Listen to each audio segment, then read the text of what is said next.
Nahemotra ny andro ny larobia faharoa amby roapolo ny volana novambra ho avy izao ny fitsarana ny raharaha ady tany mampifanolana ny mponina ao amin'ny fokotany Tanambasotema sy ny orinasa Vima eny antoerana ihany. Raha saika atao ny talata 17 ny volana novambra lasa teo iny ny fitsarana teny amin'ny fitsarana ambaratonga voalohany ataptanana ny Mahajanga. Taoriny taratasy fampiatsona ireo mponina ireo no nanambarany tamin'ny mpanao gazety fa tsy manaiky ny anesorana azy ireo amin'ny tany ireo mponina ireo ary miandry ihany koa ny fahendreny ny fitsarana manoloana ity raharaha ady tany ity. Wala zao to dara zao lo de zahay tsy manaiky ny fanesorana raha eto satria zao manga zao fa agnaby 20 taona zany zahay mipetraka amin'ny tany ity eto nefa ny fanolosolo ireo mitantana ny ziny io teo Sotema napetraka ara-dalàna leloa avy Sokota ty koa zany zahay tompony tany de ialaonareo tanynay de avy koa liala koa Sokota de Vima ndray zao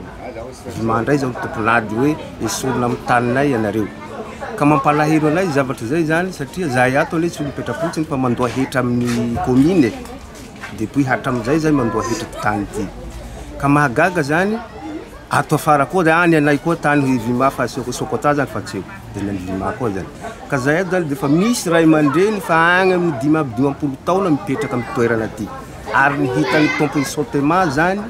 fa tsy mba hoe olo tsy hitany rehefa izy zany tsy nahoany Sotema fa rehefa tato Sokota ty de anay ny tany miala nareo de fa misy 20 taona amizao zao ady tribunaly amin'ny resaka tany ty depuis 97 jusqu'à niany ty de zao zahay mahazo fiantsoana koa zany le fokon'olo ka zahay de malahelo aloha de hanao hiaro ny taninay ty satria zahay tsy ala eto. Niezaka ny nangataka ny fanazavana sy ny fanampanazavana tamin'ny tompon'andraikitry ny orinasa ny Vima ny mpanao gazety hatramin'izao tsy mbola misy ny valiteny azo tamin'ireo.